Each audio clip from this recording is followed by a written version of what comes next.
Yanko share. What ama? Okay, sir. Weija o kaso. Wasem kan. Awa kaso kwan so. Uncle first see that baby and can say see that. Pato. Me fi ase we ho. Sha say. So ni say me dem kaso girl. Proud kaso girl. Papa kwatena kaso de bia me kan me di 16 years, see me di 14 to subtract 24 years asa kwan we me twa. Na samre no 99 am papa kwatena kaso. Wo free Malam Junction. Kwa. Pa Malam ho a udu tetegu o kwa SCC old barrier o kwa o left Weija right Weija Dam no na da ho.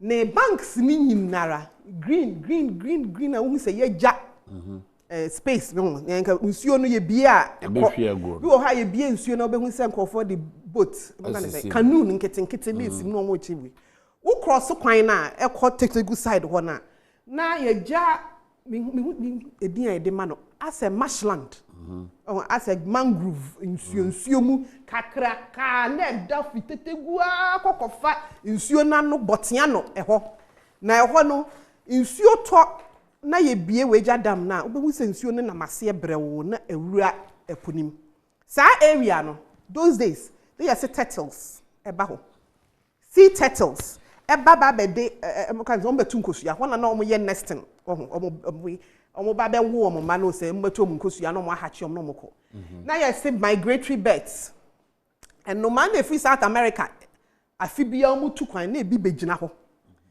in the last 24 years me di mani tu yi ehu se sa space ni nyina ya feel ni ye sidan ewom ba bia nsuo no me ba se me ka ba ya feel ni ye sidan ewom samre no na ye wo residential places akọ Weija top ho a omo as estates wo call friend say kaso kwan no so what they say broadcasting ho hu se no wo mepo no so estates enne mani se kwan no ho pe nsuo nim mi hu ye se ye de mo kan say ye bubu dan na ase rubbles no enne amia ye di block all the way to nsuo na no say subsequent aban fiti NDC aban so be president Kufu aban so be say Nana Adodankwa Kufu ado aban so ni omo MMDCs esimu say ye bubu adan a ye timi di omo atem saa ye di omo atem ti say MMDC nyame anya wo da wadon kwa otu fie kwa ya be atake na ye nyina ye ti ho bi ya ye ti kwan no mi say nsuo to a wo kwa ka so mi say nsuo mu na pede masati head towards Kaso because insu ebe free soro ho aba no medu asisi ya mintimi ntwam na makwa akotwam wo tobu na madufie ye nyina ye tena ho ye kan ye nyina ye bo aban ya chi ne ye DMNDCs natem enne wa wo to wasase yie wo to wasase papa wo si wo dan papa wo se nan wo nsuo ni tu efisi obi esi edan e wo nsuo kwan mu mo ampene ye nyina ye ampene ama ye yi na ne ya ne se pato wase ye kwa akoyi no MMDCs na kwa akoyi no enni afe enu busumi nsia na ahemfu na omo wo ho no se ya ahemfu se ya langat so ho so asem enya easy na omo ase aton na nipa bagan na ni wa kwa akoto na wase esidan enti ni esi wo no ya sam oja omo mo si dan no edan no na me ka se ni nkofo breast pocket permit nim ya on be drop here so na ni nyina akona demolish them ye demolish mehu se MMDCs be demolish mani sei ye demolish wie omo ye asase no pampram obekọ na langard bi gina ho se ye ne dia na Ghana ni o akwa sign ni sika baby wo ha specific lands bi a eda nsuo mu a ye demolish more than 5 times nkrofo esidan no so more than 5 times but then we crazy we yesi nkrofo bi a ya sheda dan mofu esi mu se mu free fie ho mu free fie omo se ye free ho ne ye free ho china nsuo no omutim. But you protect them. Is it so bad? Or see me free how by force in zombie? I don't know. How? What the problem is? Oh, yes, you know. Oh, there. My main problem is Miss Area was some there. I am not in the least sympathetic towards some people in the area. Omo was some ya. You want see omo dying. Akwaji omo permit. Akwa ye omo nieme year or no tini baby. Nansu obi akwesi nsuo kwan ni ntino. Enne nsuo afa no. Okay.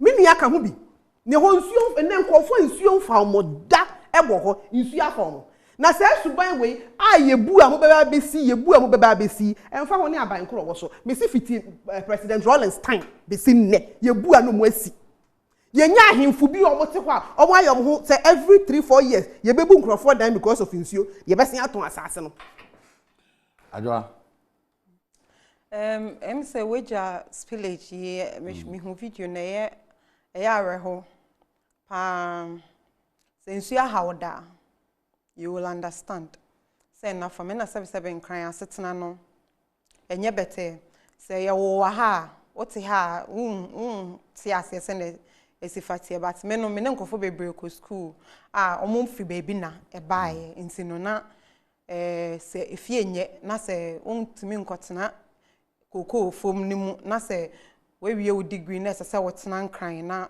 o hasala na je se nya ade ye den e da fom na meka se ne amaka no emsa aban bia ya che some of these problems are as a phobia and say bia esisi no ya che there are some areas a danger zone ensese ni partner ho na meka ko si leadership what you say meka ko si leadership bibia ye leadership sa insuo we ya ye bi okwa man foforo so a omo wo dams sa omo bia insuo sa and so hardly will you hear say insuo akofa krobi anase nsuo akofa nkrofo a omote eben baby to set dam enchen because utimi ye underground ye friend saying canal ubie nsuo na itimi fa na akobo epo nsuo ni mu direct what you say na baby nsuo ni fa no wa clear nipa no some 2 kilometers away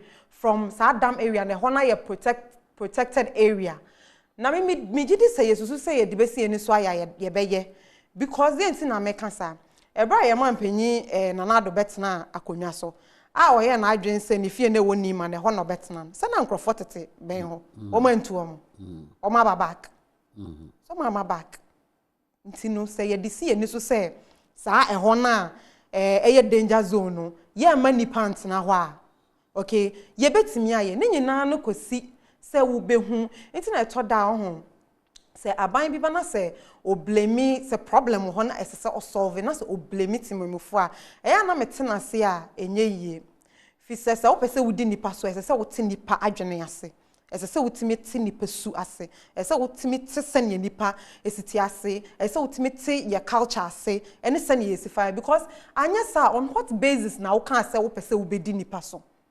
So you expect this administration I believe that better than ebinum. In case say abanye etwemu nyina, you know, you started to anamon bi efa because a problem awo for so many, you know, years. I was saying administration wait me ye chen obi a.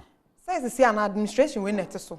Ne wa be twem ne ntimi nka so sign the chinkoye. Nti wa what so sisi ano, sisi a ye hu se ne problem okay, for instance, there na ama kan se nkofo a say omo hu say ade no still ade nso ni fa omo but omo da so te ho very obstinate omo so omo nko what do you do under such circumstances? Na say example am ma on watch you omo to say debut at time they did not omo resist it debut they all can another hold them. They were compensated. They willingly. There were people almost say President Shomo Bossa obedi president a won pamo mu fi ho. And so obaye no ye den opamo mu. They willingly they were sorted out and they left. But say obi an willingly or fi ho. There were people who wanted to live there and there were people who still had grievances. Arrests. Oh, they be say apamo and I make say to me left. And I say to me say the to me sha won sa utimi fa to me ne de yard there but say untimi decide say aha me de to me ne be ye adwuma na ba ha de a meja nipa ne pe e de ayeden e de ama no baby a security zone no untimi fa wo penko gira ho say your friend say ehwa na me pese metena what you say nti baby a danger zone no we ni achichi nkofa prosecute o mo na aban no wo opepa but more politicians no so what we no asanso akoko use no against nkofa amoye we say Biana Moko used as a political idiot, yeah. Or more, yes, I did. China Yana Musro, That's why you are not able. Debut, ubedi nipa so say ubeme nipa abrabo aye better. What I say? There o pese the ntia ubedi nipa no eso no say yenya o president uba be hyehyem mra en e de niam ba beto akwan mu a ebema ya ye safe ebema ya brabo aye yie enti ne say uba ne yema wakonwa na sa wote so na sa wo se enu enti no menye adwuma bia fi se me ye adwuma mo be ka se menye enti no na je se tena obetena so no eso mfa so na je se wo ho amma mfa so ama obia enti no mo bubu ho na say mo put it, the right measures in place menyi ni so bi kra betima ye den aka say or call sabi Flagstaff house wo hoyi say wontimi nsori preko pen nante enkorure mu sa e na me kan so aban no wo opepa say wo beye ehun hia say ye betwen ama nsuo no ebu afa so ama enipa nsuo to bia na sabi nipa da ne nsuo mu nam nsuo mu sa you know enye nika na oman bia yehwe oman bia hiafo wom oman bia nipa wo mom ho kire wo wom o da yentimi yi ni to say they don't exist and I say such people do not exist enti no wontimi enyom to twene say ensuo mfa omonko anabibi wo ya aban you are still responsible for them enu enti ne to abama wo enti no say ba ese say aban still no matter what no otimi pe kwan bi so a oye den oboa san krofo no say e be relocate omo say e be ye den o eno no sa ban ka sa high security zone e ma ha wontimi nka say o ko ho chenchina wo so cement e dey afan here alcohol right wa hwede nkofo na mu pa ya pa hwede nkofo from me de makasa asobi a mafasa akwan no so atena sa area mu ho na de adwa kan anti gina ese we can I can't na yenya itie because aban na maka na aban bia me kire sika nadumo every subsequent government they aba sa area mu ha ebe ye onwama se baabi edu no eye nsuban ne yaso e den ne ya adwen se ye mwa aban bia ma nadwuma nkoso ene ne edi ya bedu hei na meka ne e ya ne omo aye omo ne ema yie esi omo dan yie eti omo baabi yie nti musuban nti ene that's the thing we are interconnected. I don't know Weija area the same thing happens. But COVID by and say kunipa wa Ghana. Enti no untimi yi we ni say 0200 bia so odi enti no ebeba bebu abo 854255 enti yeah intimate phone so we have a role to play. Not more about. We should make it easy for. Yeah, de near maba sempa cho free ha na ade ne economy. We say me ko free. Pato. Yes, sir. Your friend, I'm Kasafi Ashamazin. Government. Pato, now what to say? Radini Edini. Mammy Fan Chaka, Siaman, Kofumi, and Biomo for Omukofo constituency, and also Tuoma, your friend Abdul Karim, Food Masha, Dudona, Jinidi, don't know bet me at the city Namaya. And I'll call your friend is saying, Domiko Benyasu, your friend said John. Agbavu onu pato mi pese mi ka galamsi asam ni kakra mi sendra mampanyi koshia friends chiefs no wo otumfo ho na pato mu yan sentrofo papa we odi Ghana fo adi di agro papa we who the we are kind of amemu ogu wan kasa wo do presidency esi awawa se want me anku galamsi na obe resign pato ade na mun central for no mun busa o mapanyin se oda so ye den wa akonya no so pato enti mutimi mfre muka say a country arm of government no a muka hu pato ade ye tu aban ye tie betime tu na mu voice a mukita no voice na mukita no pato e betimi apamo aban ye fira akonya so because papa we ya the presidency esi awawa when timi anku oda so ti akonya so pato aya sometimes nyema bi wo ha Ghana fo aya no makuma o pato papa we ya dia dada be di o man so amo dia throw say bu o man no ana central for moye he han na mo hwe papa yi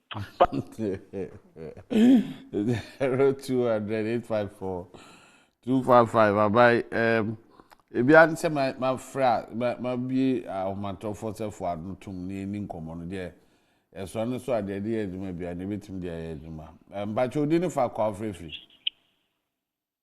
Pepper chom this is the first free hours.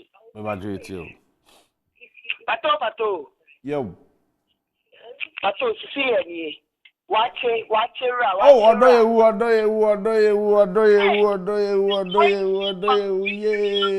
Yeah, see.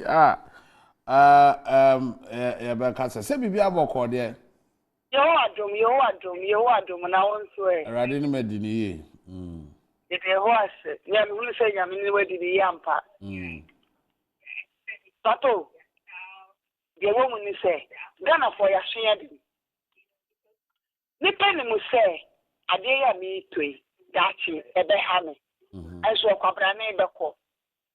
Ni nyina kan for ye wi ani ya dia so ba akofo. Obi ni mu say ba dia mi toi. A flat area. And I say a waterlog. But yet obeto. Uvia na wo dia se ba akofo. Wo ye ho boni o. Wa wo ye ho boni. Uvia na dia koso obi fufo so ni pa na na eye me. To say ye get na maimu na say ye ni chia boni ni ye di boni. Ni je hear the boni na koso ba akofo a. Ebe ye den na o man na koso. Metimi aka say ye bra ye bra nyina fi ye ya ye hu. Ye ni ye bra ye ku ye hu.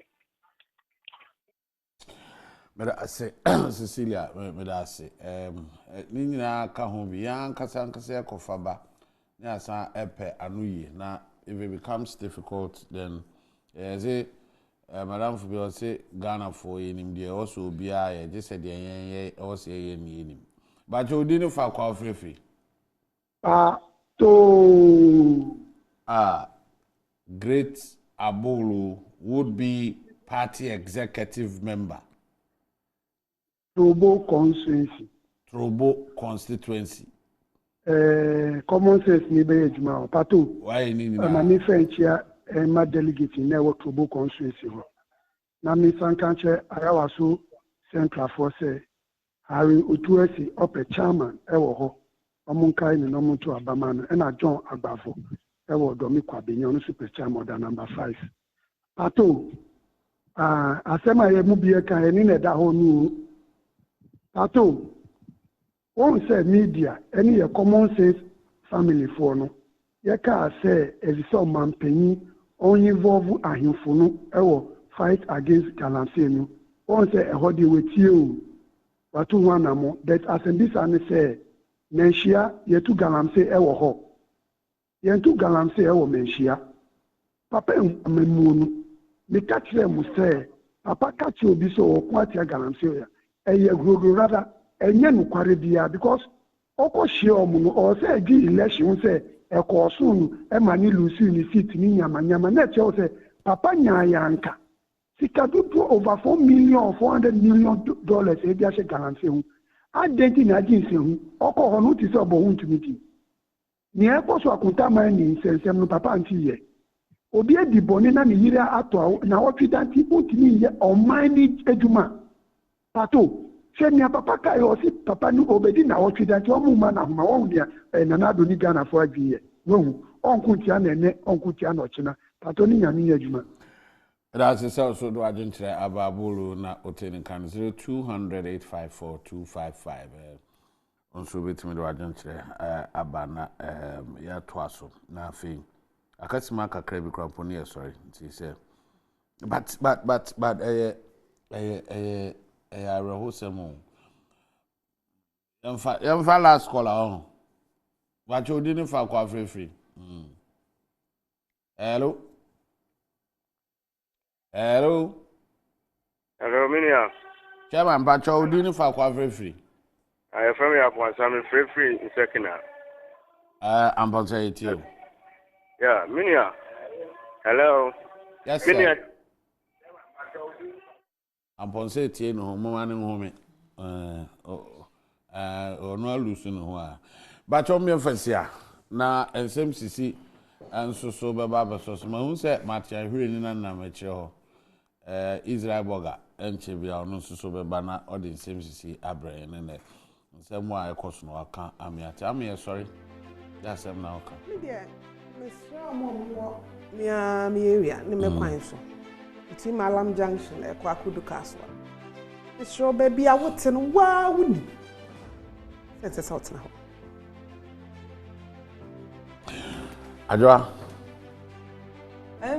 Kaka me work kama your man penny. Galamsey fighting is obvious say we're failing. See, I won't see form. So, send you no account. The presidency. Aye, because we're failing. This is you na pacha Dumson no wine they buy.